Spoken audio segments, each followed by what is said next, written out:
The sound of shattering glass echoed through the empty museum gallery, and Diana Morrison's heart dropped to her stomach as she watched the ceramic vase bounce once, twice, then roll to a merciful stop against the wall, miraculously intact. "I'm too old for this," she laughed, pressing her palm against her chest as relief flooded through her 42-year-old body. The ladder beneath her wobbled again, and she gripped the rail tighter, willing her pulse to slow down. 20 years as a museum curator, and she still got the shakes whenever something nearly broke on her watch. "You should let someone younger handle the high shelves." The voice came from below, smooth and warm with amusement. Diana looked down to find a man standing at the base of her ladder, one hand steadying the frame. He was tall, probably mid-40s, with dark hair threaded with silver at the temples and eyes that crinkled at the corners when he smiled up at her. He wore an expensive charcoal suit that fit him perfectly, the kind that whispered money without shouting it. "I would, except everyone younger than me called in sick today." She descended the ladder carefully, aware of his hand remaining on the rail until her feet touched solid ground. "Welcome to the Riverside Museum of Art and History. I'm Diana Morrison, head curator." "How can I help you?" Nathan Cross. He extended his hand and his grip was firm, confident. "I'm here about the fundraiser next month." Diana's stomach sank for the second time in 5 minutes. The annual gala was supposed to save them from budget cuts that threatened to shut down the museum's education programs.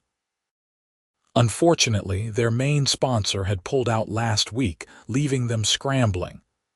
"Are you with the events company?" "Not exactly." Nathan's smile widened. "I'm considering a substantial donation, but I wanted to see the museum first, get a feel for the place." Hope flickered in her chest. "Of course, I can give you a full tour." She brushed dust from her black slacks, suddenly conscious of her casual Friday attire, comfortable flats, simple blouse, hair pulled back in a practical ponytail. Not exactly the polished image she would have chosen for meeting a potential major donor. Nathan seemed unconcerned by her appearance. His gaze traveled around the gallery with genuine interest, taking in the collection of American pottery and glasswork. "This is beautiful. How long have these pieces been here?" "Most of this collection was donated in 1987. Diana led him toward a display case containing delicate blown glass sculptures.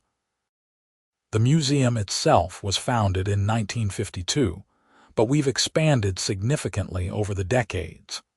We serve about 30,000 visitors annually, including extensive school programs."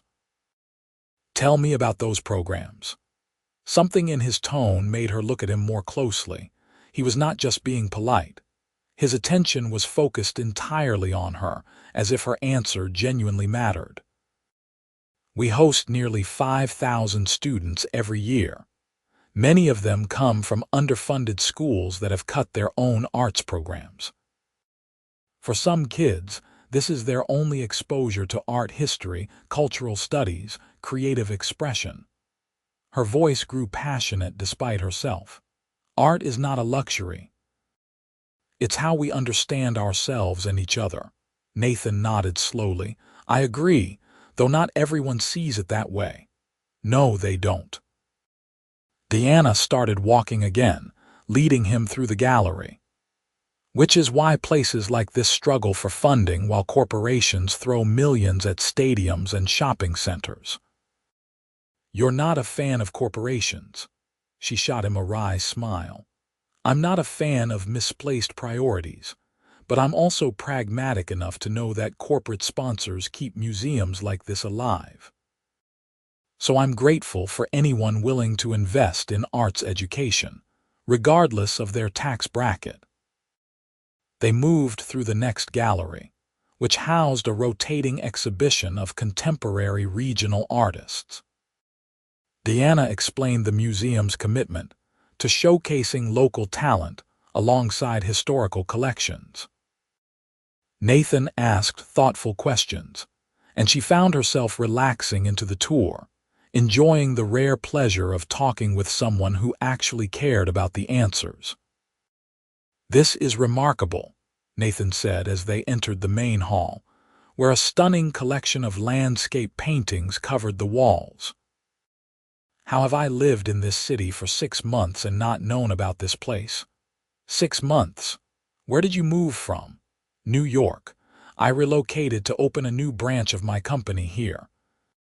He paused in front of a massive oil painting depicting the river at sunset. "I spend too much time in offices and conference rooms. I forget there's beauty in the world." Diana studied his profile as he gazed at the painting. There was something weary in his expression, a tiredness that went deeper than lack of sleep. She recognized it because she had seen it in her own mirror often enough, the exhaustion of carrying too much responsibility for too long. "What kind of company?" she asked. "Commercial real estate development." He turned to face her, and the tiredness vanished behind a professional mask. "Cross Development Group. We specialize in urban revitalization projects." Diana's breath caught. Cross Development Group was one of the largest real estate firms in the country, which meant Nathan Cross was not just wealthy, he was a billionaire. She had read about him in business journals, seen his picture in the newspaper when his company announced plans to redevelop the waterfront district. "You're that Nathan Cross," she said faintly. His jaw tightened almost imperceptibly. "Does that change things?" "It changes how much I'm hoping you'll sponsor our gala." The words came out before she could stop them, and she immediately wanted to take them back. Too desperate, too obvious. But Nathan laughed, a genuine sound that transformed his face. "I appreciate the honesty." He checked his watch, a sleek silver piece that probably cost more than her car. "I have a meeting in an hour, but I'd like to continue this conversation." "Are you free for dinner tonight?" Diana blinked. "Dinner?" "To discuss the fundraiser," he added quickly, "and the museum's programs. I'd like to understand more about where my money would go." Of course, business, not a date. She ignored the small flutter of disappointment in her chest. "That would be wonderful. What time?" 7. "I'll pick you up." She gave him her address, and they exchanged phone numbers. After he left, Diana stood in the empty gallery and tried to process what had just happened. A billionaire real estate developer wanted to have dinner with her to discuss museum funding. This was good. This was professional. This was exactly what the museum needed. So why did her hands shake as she climbed back up the ladder to finish her work? Diana changed clothes 3 times before settling on a navy dress that struck the right balance between professional and feminine. She told herself this was just a business dinner, but she still applied makeup with more care than usual and left her hair down in soft waves around her shoulders. Nathan arrived exactly at 7, driving a sleek black sedan that probably cost 6 figures. He had changed into dark slacks and a crisp white shirt with no tie, the top button undone in a way that should not have been as attractive as it was. "You look beautiful," he said when she opened the door, and the sincerity in his voice made her cheeks warm. "Thank you. You clean up well yourself." He took her to a restaurant overlooking the river, the kind of place with soft lighting and excellent wine and prices not listed on the menu. The host greeted Nathan by name and led them to a private corner table with a view of the water. "Do you come here often?" Diana asked, settling into her chair. "First time, actually." "I asked my assistant to recommend somewhere special." He met her eyes across the table. "I wanted to make a good impression." Her heart did that traitorous flutter again. For the museum's sake. Among other reasons. His smile was warm, almost teasing. Is it working? The jury's still out. She picked up her menu to hide her own smile. But the ambience is certainly a point in your favor. They ordered wine and appetizers, falling into easy conversation that started with the museum but quickly wandered into other territory. Nathan asked about her background, and she found herself telling him about growing up in a small town in Ohio, the daughter of a factory worker and a teacher. How she had fallen in love with art during a school field trip to the Cleveland Museum of Art when she was 10 years old. It was the first time I understood that beauty could be preserved, she said, twirling her wine glass. That something created hundreds of years ago could still move people, still matter. I wanted to be part of that preservation. So you became a curator. Eventually. First came the art history degree, then the master's program, then years of assistant positions at bigger museums. She took a sip of wine. I was offered the head curator position here 5 years ago. It's a smaller institution, but that means I have more freedom to shape the programs and collections. I can make a real difference. You already have. Nathan leaned forward, his expression serious. Everything you told me today about the education programs, that's important work, Diana. Those kids won't forget their experiences here. The way he said her name sent warmth spreading through her chest. What about you? How does someone become a billionaire real estate developer? He grimaced. I hate that word, billionaire. It makes me sound like a cartoon villain. Would you prefer moderately wealthy land baron? Nathan laughed, that wonderful genuine sound again. Much better. To answer your question, I became a moderately wealthy land baron through a combination of calculated risks, good timing, and probably too many 18-hour workdays. Sounds exhausting. It is. He ran a hand through his hair, mussing it slightly. I started the company 20 years ago with a partner. We were young, hungry, determined to prove ourselves. We did, but somewhere along the way I forgot why I was working so hard. The deals became about winning, not about building something meaningful. Is that why you moved here? Fresh start. Partly. Also because this city needs what we can offer. The waterfront district has been neglected for decades. We can revitalize it, bring in businesses and housing and public spaces that serve the community. His passion showed in his voice, in the way his hands moved as he talked. Real development isn't just about profits. It's about creating places where people want to live and work and build their lives. Diana felt herself softening toward him. This was not the ruthless businessman she had imagined when she learned his identity. This was someone who cared about his work, who wanted to make a positive impact. Someone not so different from herself. Their entrees arrived, perfectly cooked salmon for her, steak for him, and the conversation continued to flow. Nathan asked about her life outside the museum, and she told him about her small house near the river, her garden that never quite flourished despite her best efforts, her book club that had devolved into mostly drinking wine and complaining about dating. So you're single, Nathan's tone was carefully casual. Very much so. My last relationship ended 2 years ago. He wanted me to move to Chicago for his career. I wanted to stay here for mine. Neither of us was willing to compromise. She met his gaze steadily. What about you? Divorced. 10 years ago. We married too young, wanted different things. She wanted a husband who came home for dinner. I wanted to build an empire. He smiled ruefully. In hindsight, she was right to leave. I was a terrible husband. Do you think you'd be better at it now?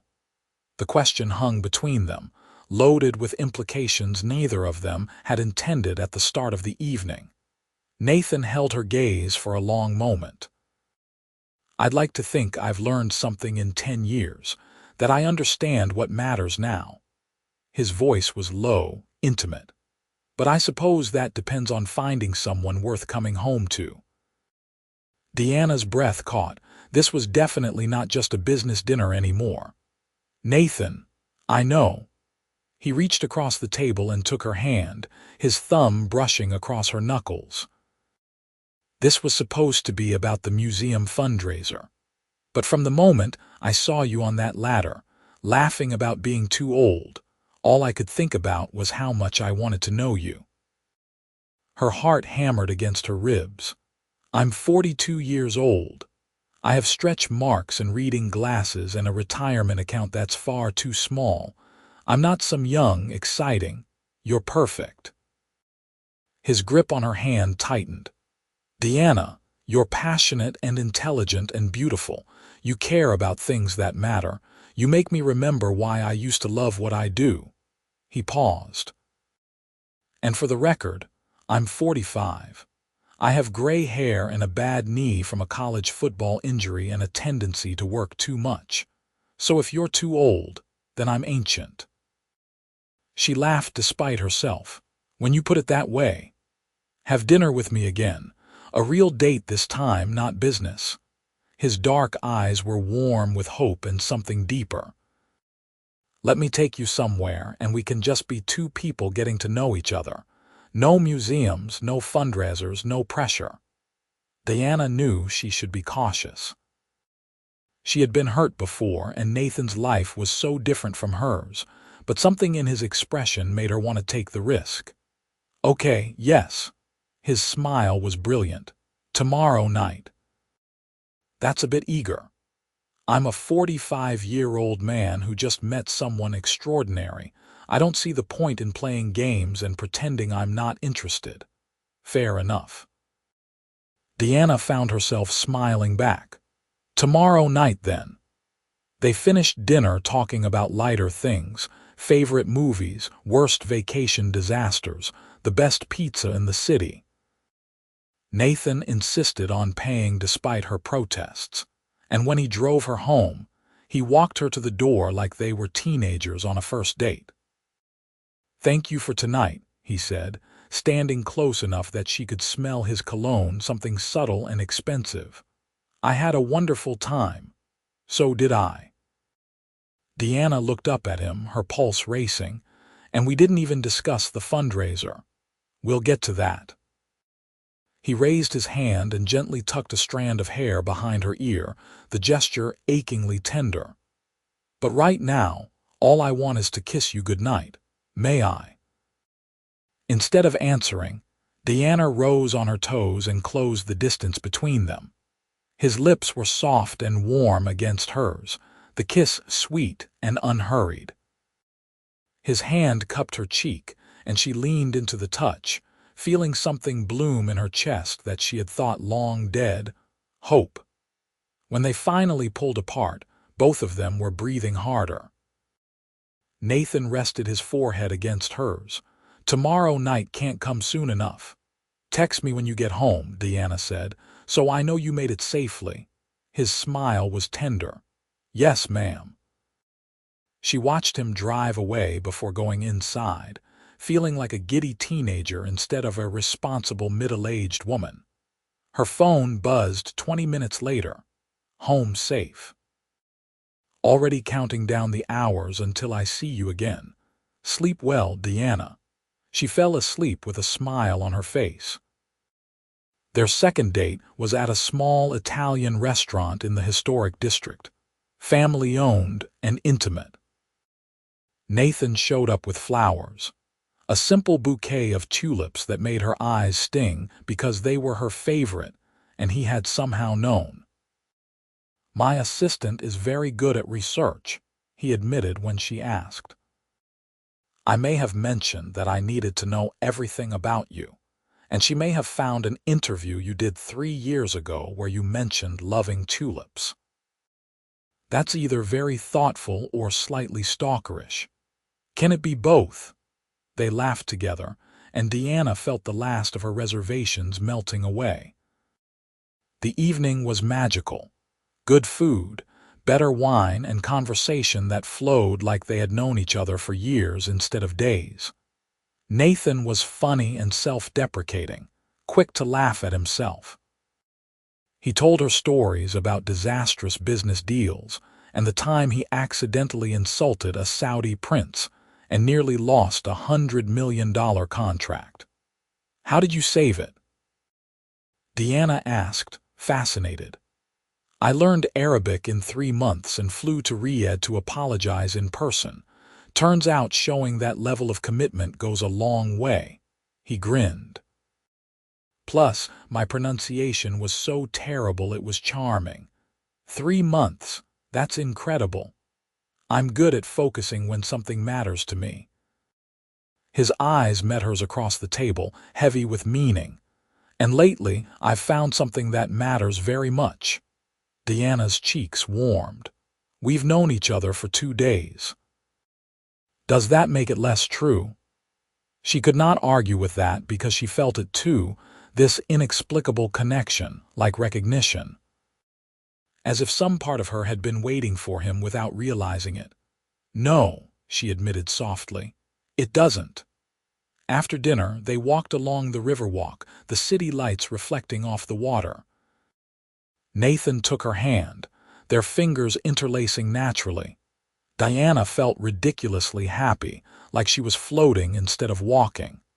"Tell me something nobody knows about you," Nathan said suddenly.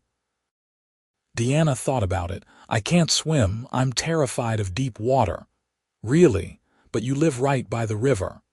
"I appreciate it from land." She bumped her shoulder against his. "Your turn." Nathan was quiet for a moment. "I'm lonely. Have been for years. I'm surrounded by people all day. Employees, clients, business partners. But I go home to an empty house and eat dinner by myself and wonder what the point of all this success is." He stopped walking and turned to face her. "Until I met you, now I wake up excited about the day because I might get to see you." The raw honesty in his voice made her chest ache. Diana reached up and touched his face, feeling the slight stubble along his jaw. "I've been lonely too. I filled my life with work and convinced myself I was content, but I wasn't. I was just existing. And now I feel alive again." Nathan pulled her close and kissed her, deeper than before, with a hunger that matched her own. Diana wrapped her arms around his neck and lost herself in the sensation. His mouth on hers, his hands on her waist, the solid warmth of his body pressed against hers. When they finally broke apart, they were both trembling. "Come home with me," Nathan whispered against her lips. "I want to wake up with you tomorrow." Diana's sensible side screamed that this was too fast, too intense, but her heart, her lonely, hopeful heart, wanted to say yes. "I have work tomorrow morning. I'll wake you up early. Make you breakfast, drive you home to change." She should say no. She should take things slow, be cautious, protect herself. Instead, she heard herself say, "Okay." Nathan's apartment was in a sleek high-rise downtown. All modern lines and floor-to-ceiling windows with a view of the city that took her breath away. The space was beautifully furnished but impersonal, like a hotel suite. "You're right," Diana said, looking around. "This doesn't feel like a home." "It's not. It's where I sleep and keep my clothes." Nathan came up behind her and wrapped his arms around her waist, pulling her back against his chest. "I've never cared enough to make it more than that. You should. Everyone deserves a space that feels like theirs. Maybe you could help me." He pressed a kiss to her temple. "Add some personality." Diana turned in his arms. "Is that a euphemism?" "No." "Well, not entirely." He grinned. "I genuinely would love your input on making this place feel less sterile, but right now, I'm much more interested in taking you to bed." Her stomach fluttered with nerves and anticipation. I haven't done this in a while. We'll figure it out together." Nathan took her hand and led her toward the bedroom, and Diana followed, her heart full of terrifying, wonderful hope. They made love slowly, learning each other's bodies with hands and mouths and whispered encouragements. Nathan was patient and attentive, and when Diana gasped his name, he captured the sound with a kiss. Afterward they lay tangled together, her head on his chest, his fingers tracing lazy patterns on her shoulder. "Stay," he murmured, half asleep. "Don't leave." "I'm not going anywhere," Diana promised, and meant it. She woke to sunlight streaming through the windows and the smell of coffee. Nathan stood at the stove in pajama pants and nothing else, his hair adorably messy, flipping pancakes. "Good morning, beautiful." He smiled when he saw her watching from the bedroom doorway. "I promised you breakfast." Diana patted over in his shirt, which hit her mid-thigh. "You cook." "I make exactly 3 things well: pancakes, pasta carbonara, and grilled cheese. Everything else is a disaster." He plated 2 perfectly golden pancakes and handed her the dish. "But I make these pancakes very well." They ate at the kitchen island, legs tangled together, talking and laughing like old friends. Diana had never felt so comfortable with someone so quickly. When she checked the time and realized she needed to leave soon, disappointment crashed over her. "I don't want to go," she admitted. "So don't. Call in sick." Nathan caught her hand and kissed her palm. "Spend the day with me." "I can't. We have a school group coming at 10. "Tonight, then. Have dinner with me again." Diana laughed. "Nathan, we can't spend every night together." "Why not?" He looked genuinely confused. "I want to see you. You want to see me. What's the problem?" "People will talk." "Your employees, my coworkers. Let them talk." He cupped her face in his hands. "Diana, I'm too old and too tired to play games. I like you. I want to spend time with you. If that makes me seem desperate or too intense, I don't care. Life's too short to pretend I feel less than I do." Her heart swelled. "When you put it that way. Is that a yes to dinner?" "Yes." "But I'm cooking this time. Come to my house at 7. Nathan's smile was brilliant. "It's a date." He drove her home, kissing her goodbye at her door like he could not bear to leave. Diana floated through her day at work, barely able to concentrate on the school group's tour. Her assistant, Monica, noticed immediately. "Okay, spill," Monica said during their lunch break. "You've been smiling at your phone all morning. Who is he?" Diana tried to play it cool. "I don't know what you mean. Please, I've known you for 5 years. You're usually stress-eating by Tuesday and complaining about the budget. Today you're glowing. So either you won the lottery or you met someone." There was no point denying it. Diana told Monica about Nathan, well, an edited version that left out spending the night. Monica's eyes grew wider with each detail. "Wait, Nathan Cross, the billionaire developer." "Yes, but he's not like that. He's kind and funny and genuinely interested in the museum's work. And incredibly hot, if the photos in the business section are accurate." Diana felt her cheeks heat. "That too." Monica squealed and grabbed her hands. "This is amazing. When do I get to meet him?" "Slow down. We've only been on 2 dates." "2 dates and you're already cooking him dinner at your place." Monica's grin was wicked. "That's not slow." "Fair point."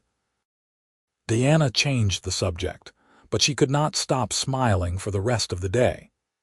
That evening, she cleaned her small house with more energy than she had felt in years. She changed the sheets, lit candles, and started preparing pasta carbonara, figuring if Nathan could make it well, she could at least try. The recipe was surprisingly simple, and by the time he arrived carrying wine and more flowers, the kitchen smelled amazing. "This is wonderful," Nathan said, looking around her living room with genuine appreciation. The space was small but cozy, filled with books and art prints and personal touches. "This feels like a home." "Thank you, it's not much. It's perfect." He set down the wine and pulled her into his arms, just like you. They kissed in her kitchen while the pasta finished cooking, and Diana felt something shift inside her. This was real. This connection between them was not just physical attraction or loneliness. It was something deeper, something that scared and exhilarated her in equal measure. Over dinner, Nathan told her about his day, meetings and conference calls, and putting out fires at the waterfront development site. Diana told him about the school group, about the little girl who had stood in front of a landscape painting for 15 minutes, completely absorbed. "That's why you do it," Nathan said softly. "For moments like that." "Yes." Diana reached across the table and took his hand. "Thank you for understanding. I want to help with the fundraiser with the museum." He squeezed her fingers. "Cross Development Group will be the primary sponsor for your gala, whatever amount you need." Diana's breath caught. "Nathan, that's incredibly generous, but I don't want you to feel obligated because this has nothing to do with us dating." "Well, not entirely." He smiled. "I was already planning to donate after our first conversation. You made me remember why I got into this business, to build things that matter, that serve communities. Supporting the museum serves that mission." "How much are we talking about? What's your budget shortfall?" Diana hesitated. "We lost a sponsor who was going to contribute $50,000. We need at least that much to make the gala viable and keep the education programs running." "Consider it done. Cross Development will contribute $100,000. She nearly choked on her wine. $100,000. The museum deserves it. The community deserves it." His expression turned serious. "And Diana, this is not charity.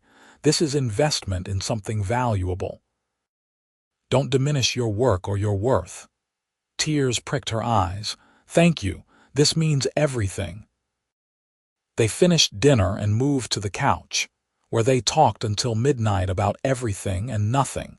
Childhood memories, dreams for the future, fears they rarely admitted. Nathan told her about the pressure of running a company, the weight of knowing thousands of people depended on him for their livelihoods. Diana told him about losing her mother to cancer 3 years ago, about the grief that still caught her by surprise sometimes. "I'm sorry," Nathan said, pulling her close. "I can't imagine how hard that was. She would have liked you." Diana rested her head on his shoulder. "She always said I should find someone who made me laugh." "Do I make you laugh?" "Constantly." "Even when you're not trying to be funny." Nathan pressed a kiss to her hair. "Good, you make me happy, Diana, happier than I've been in years, maybe ever." She tilted her head to look up at him. "We've only known each other a week." "I know, it's crazy." He traced her jawline with his thumb. "But I can't help how I feel. And I feel like I've been waiting for you my whole life without realizing it." Diana's heart hammered. "I feel that too, it scares me." "Me too. But I think the best things in life are usually a little scary." She kissed him then, pouring all her hope and fear and tentative joy into it. Nathan responded with equal intensity, and they made love on her couch, then later in her bed, learning each other all over again with a desperation born from knowing how rare this was, this connection, this understanding, this feeling of coming home. The next few weeks passed in a blur of happiness. Diana and Nathan settled into a rhythm, dinners together most nights, lazy weekend mornings in bed, stolen lunch breaks when their schedules allowed. He came to the museum and helped her paint the education room.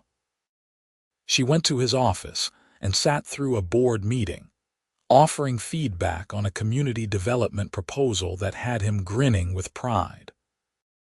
"You're brilliant," he told her afterward, kissing her in the elevator. "They loved your ideas. They're your ideas. I just added some perspective.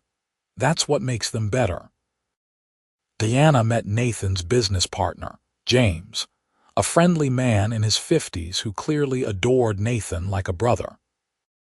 James took her aside at a company dinner and said, "I've known Nathan for 25 years.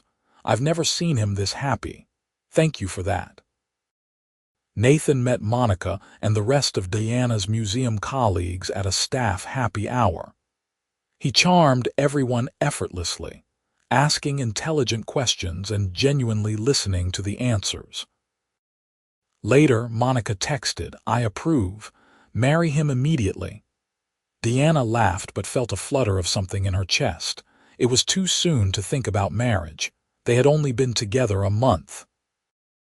Except it did not feel too soon when she was with Nathan. It felt exactly right. The fundraising gala was a huge success. Nathan's donation had allowed them to invite twice as many guests and showcase the museum's programs with professional videos and interactive displays. Diana wore a midnight blue gown that Nathan had insisted on buying her, and when she walked into the ballroom and saw him waiting in a tuxedo, her heart nearly stopped. "You're stunning," he breathed, taking her hands. "Absolutely stunning." The evening was perfect. Diana gave a speech about the museum's mission that had several people wiping their eyes. Nathan stood in the front row, his expression full of pride and something deeper.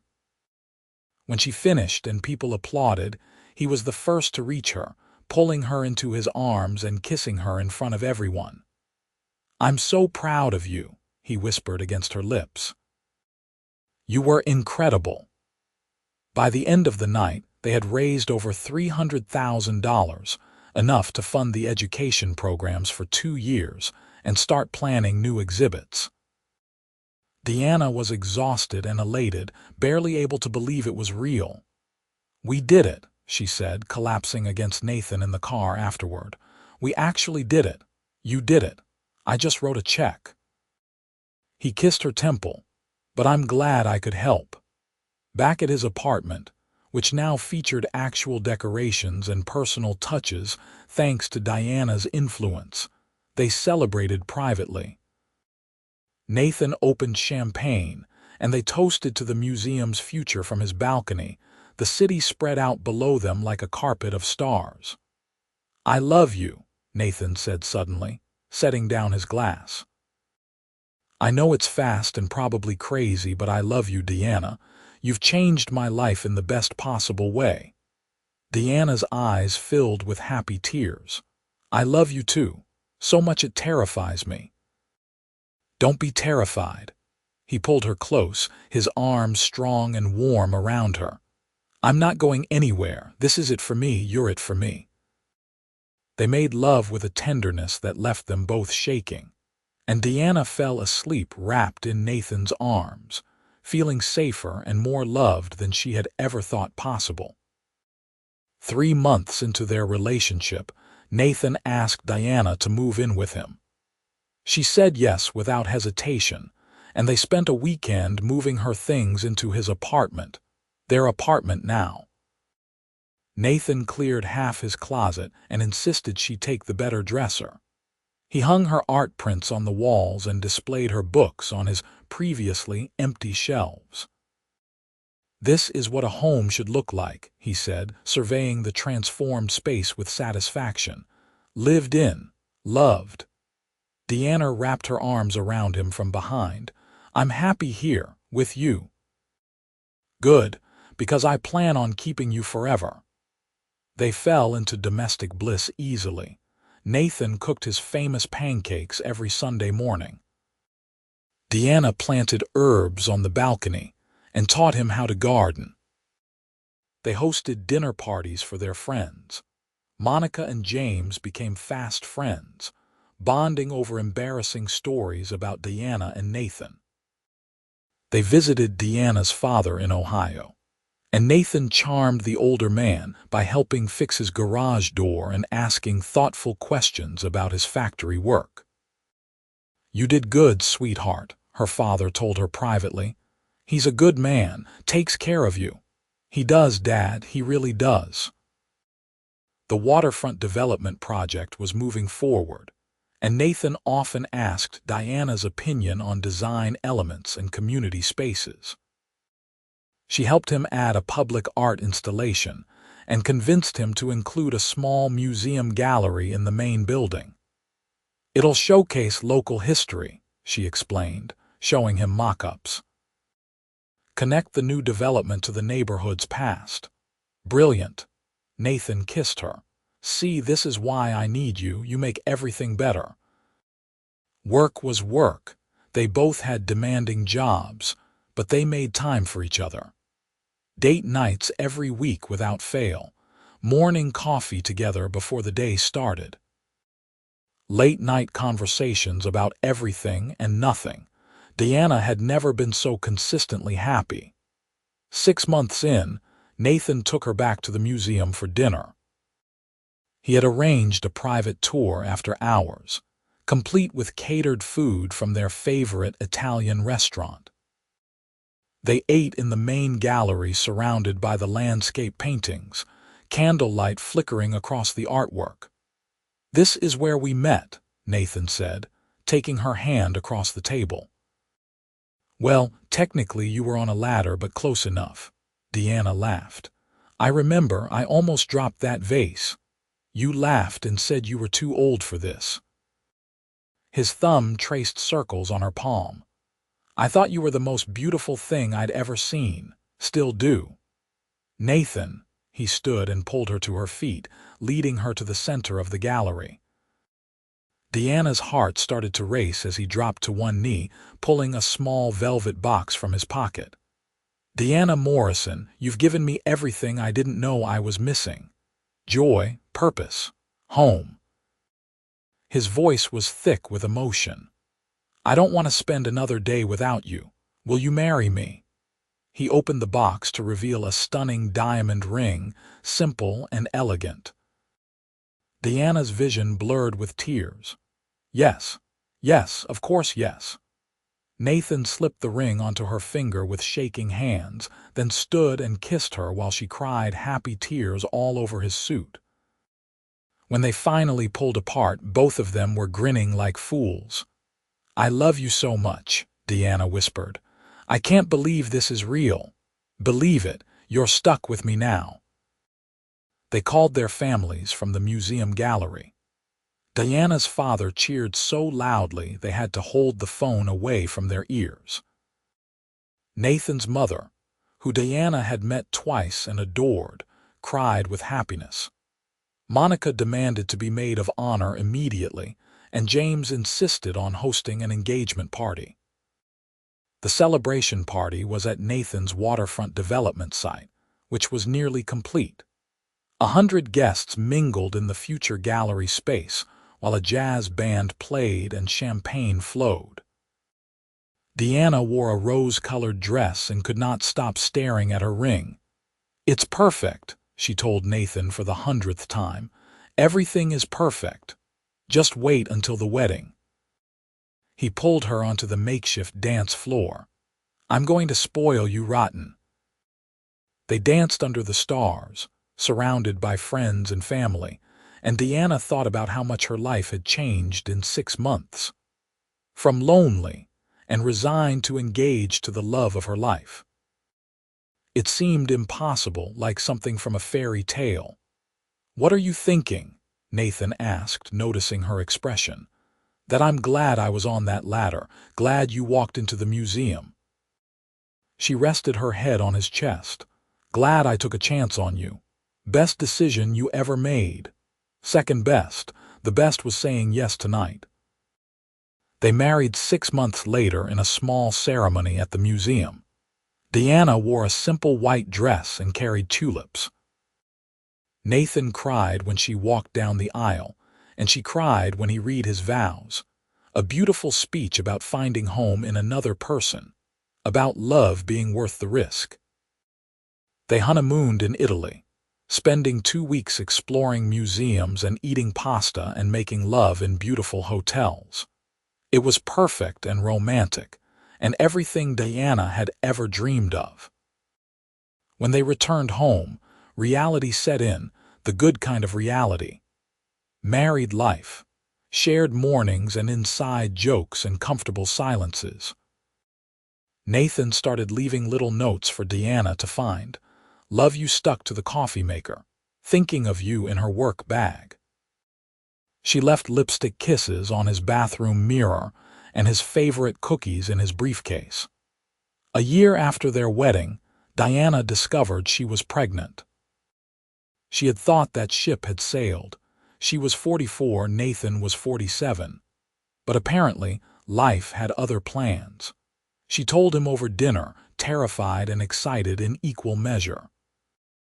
Nathan stared at her, the fork frozen halfway to his mouth.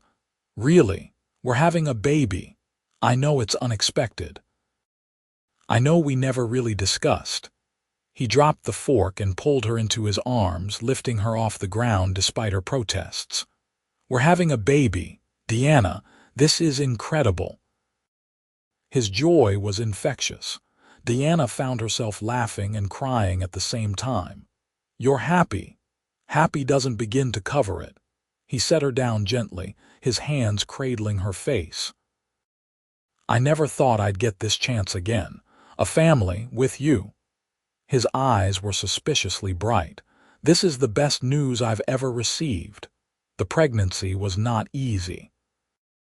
Diana dealt with terrible morning sickness and fatigue. Nathan was attentive to the point of being overbearing, constantly worried about her health. He drove her to every doctor's appointment and made her rest when she pushed herself too hard at work. I'm pregnant, not made of glass, Diana complained one evening when he insisted she sit down instead of doing dishes. Humor me. I'm a nervous first-time father at 47. He kissed her forehead. Let me take care of you. Their daughter was born on a rainy April morning. Labor was long and painful, but when the nurse placed the baby in Diana's arms, everything else faded away. She was perfect, tiny and red-faced with a surprising amount of dark hair. She's beautiful, Nathan whispered, tears streaming down his face as he looked at his daughter. She's so beautiful. They named her Claire after Diana's mother, Claire Cross. She was a good baby, mostly happy and alert. Nathan was a natural father, patient and gentle despite his initial nervousness. Diana watched him rock their daughter at 3 in the morning, singing off-key lullabies, and fell in love with him all over again. Life settled into a new rhythm. Diana cut back her hours at the museum, working part-time so she could be home with Claire. Nathan did the same, shocking his employees by leaving the office at 5 and refusing to take calls after dinner. James took over more of the day-to-day operations, happy to see his partner finally prioritizing family. You've changed, James told Nathan one day. In the best way, you're softer now, happier. I have everything I need, Nathan replied, showing him a photo of Diana and Claire on his phone. Success doesn't mean anything without people to share it with. Claire's first birthday party was at the museum. They invited everyone, family, friends, colleagues. Claire destroyed her smash cake with enthusiastic glee while everyone laughed and took photos. Diana looked around at the celebration. At her father playing with his granddaughter, at Monica arguing playfully with James, at Nathan's mother teaching Claire how to clap, and felt overwhelmed with gratitude. You okay? Nathan asked, wrapping an arm around her waist. Better than okay, I'm happy. Diana leaned into him. 2 years ago, I thought I was too old for this, for love, for marriage, for babies. I had accepted being alone. And now I know that age is just a number, that it's never too late for happiness. She turned to kiss him. Thank you for proving me wrong. Thank you for taking a chance on me. Nathan's expression was tender.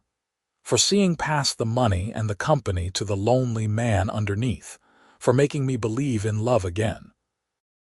Claire tottered over on unsteady legs, demanding to be picked up. Nathan scooped her up and she giggled, grabbing his nose. Diana wrapped her arms around both of them, feeling complete in a way she never had before. The museum thrived with Nathan's continued support and Diana's passionate direction. They expanded the education programs and added new exhibitions. The waterfront development opened to rave reviews, bringing vitality and jobs to the neighborhood. Nathan's company grew, but he maintained his work-life balance, never missing important family moments. When Claire was 3, she started showing an interest in art. Nathan built her an easel in their living room, and she spent hours painting colorful abstracts. Diana hung them proudly on the walls next to expensive artwork, and Nathan joked that their daughter was clearly a prodigy. She gets it from you, he told Diana. The artistic soul. And the stubbornness from you. Fair point. They talked about having another baby but ultimately decided Claire was enough. Their family felt complete. Besides, Diana was 47 and Nathan was 50. They had their hands full with one energetic toddler. Life was not perfect. They argued sometimes, usually about Nathan working too much or Diana taking on too many museum projects. Money was never an issue. Nathan's wealth ensured they never had to worry. But they fought about how to raise Claire and whose turn it was to handle the 3 wake-ups. But even their arguments ended with apologies and compromise because they both knew how lucky they were to have found each other. They never went to bed angry. They always said, "I love you."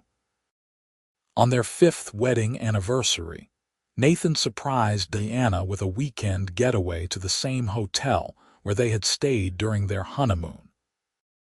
Claire stayed with her grandfather, and they spent 2 days acting like newlyweds, sleeping late, making love at inappropriate hours, eating decadent meals.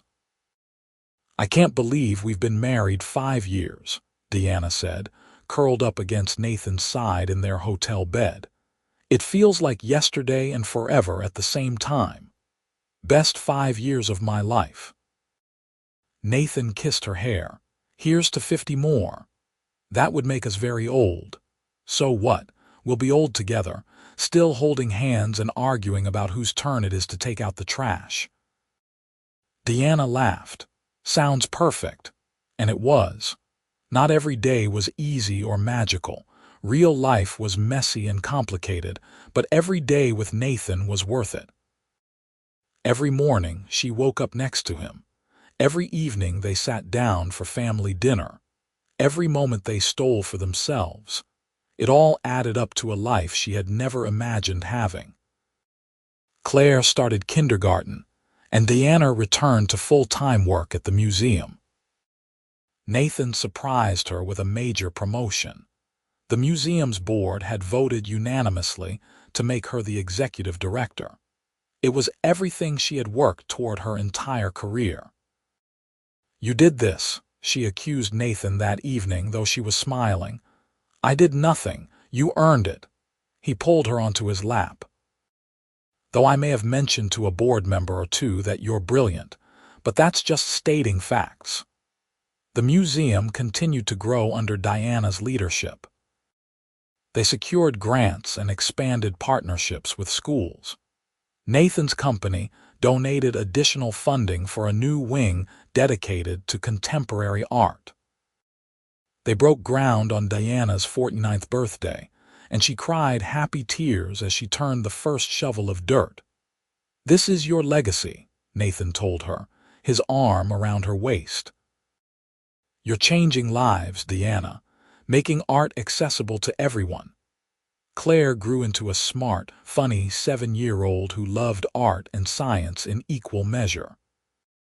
She had Nathan's dark eyes and Diana's smile. She painted elaborate pictures of their family, always including their cat, Picasso, who Nathan had adopted despite claiming to be allergic. "I'm not allergic," he admitted eventually.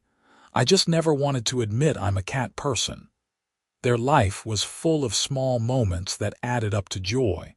Saturday morning pancakes. Family movie nights where they let Claire pick, and always ended up watching animated films. Walks along the river where they had first kissed. Quiet evenings after Claire went to bed, talking about their days over wine. Diana's 50th birthday was celebrated with a huge party at the new museum wing.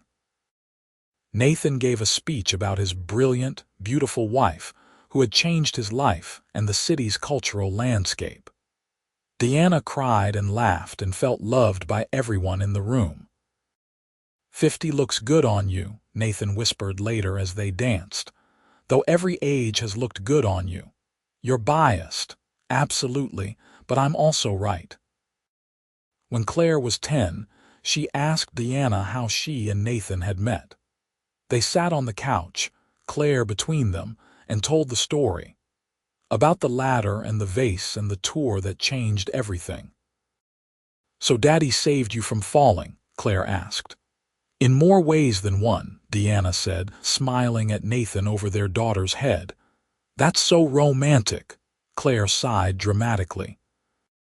"I want to meet someone like that someday."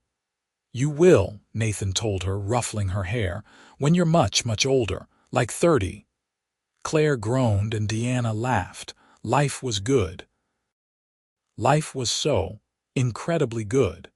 Years passed in a blur of happiness. Claire grew into a teenager with her mother's passion for art and her father's business acumen. The museum became one of the city's premier cultural institutions. Nathan's company expanded nationally, though he remained based locally, refusing to sacrifice time with his family. On their 10th anniversary, they renewed their vows at the same museum gallery where Nathan had proposed. Claire stood beside Diana as maid of honor, and James stood beside Nathan as best man.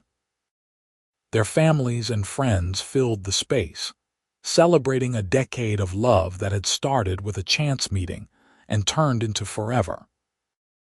"I still can't believe you walked into my museum that day," Diana said later, slow dancing with Nathan as the party wound down. "Best decision I ever made, second to proposing." He pulled her closer. "I love you, Diana Cross, more every day." "I love you too."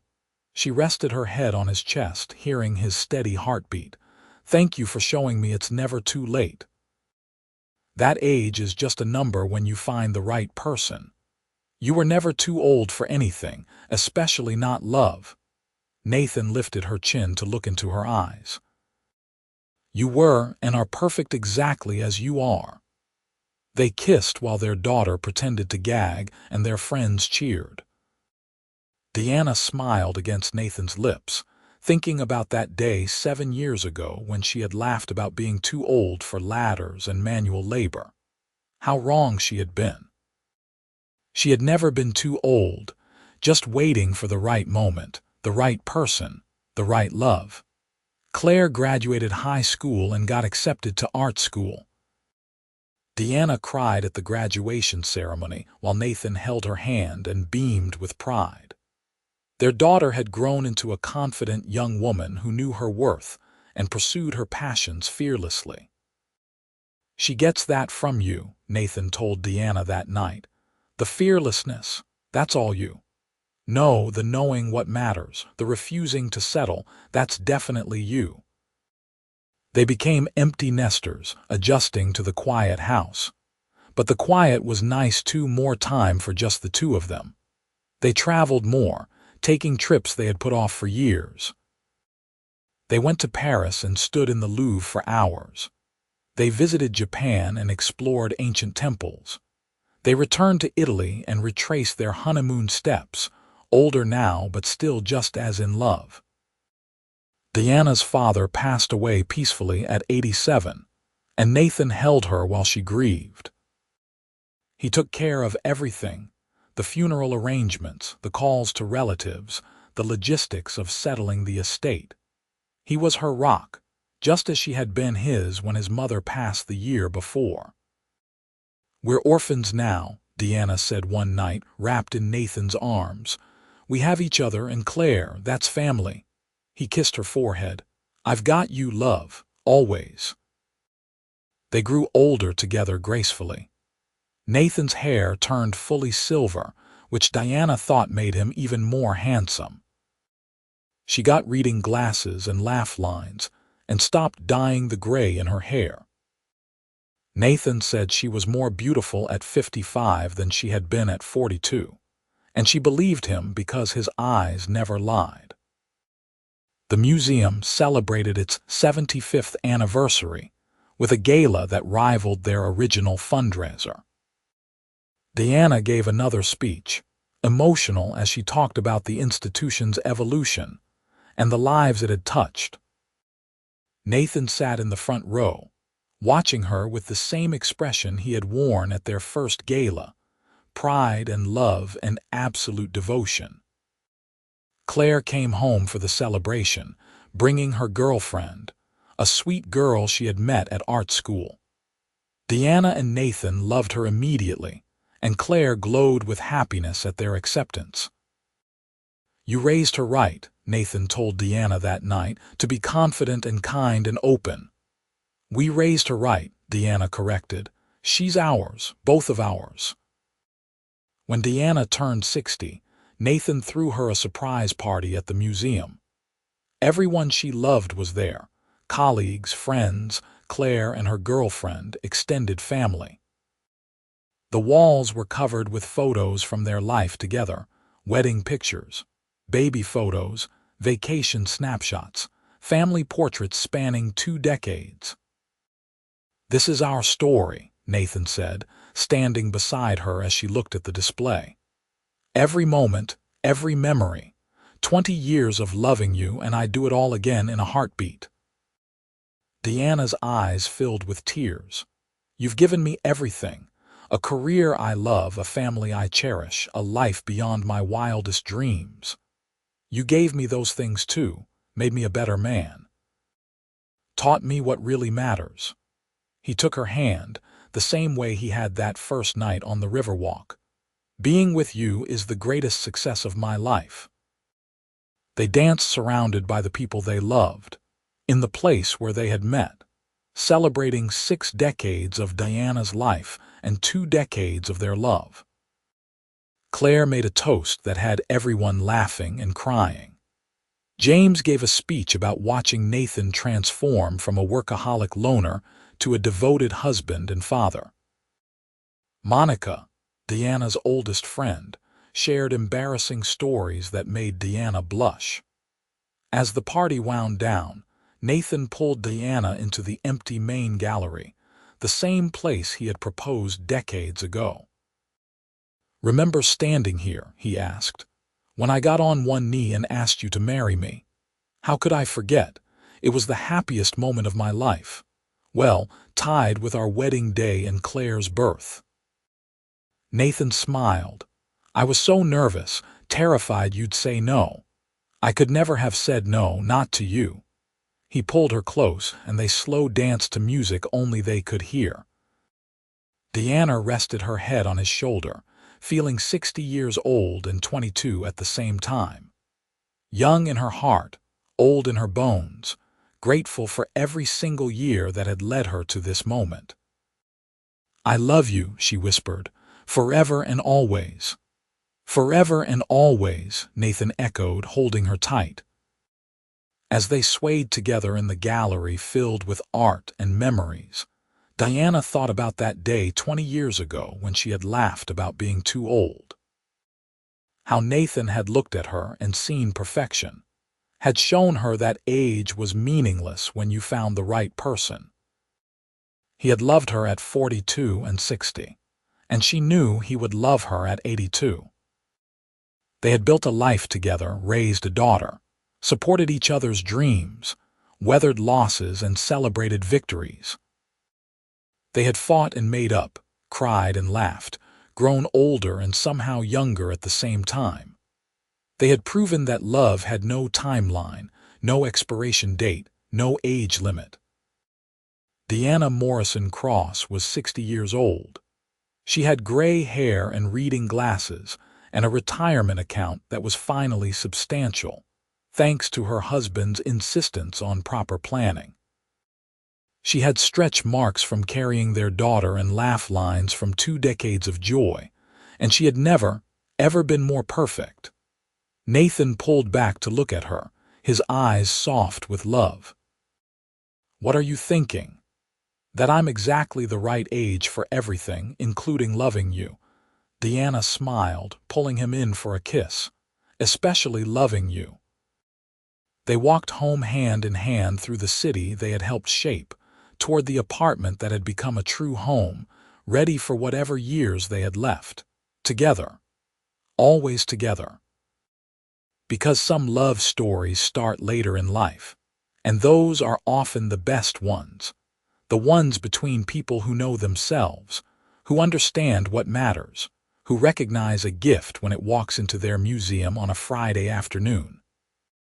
Diana had laughed about being too old, and Nathan had spent 20 years proving her wrong. She was not too old for anything, not for love, not for adventure, not for building a family and a legacy and a beautiful life. She was exactly the right age for all of it. And she would be for every year that came after, as long as Nathan was beside her, holding her hand and telling her she was perfect. Because with him, she finally believed it was true.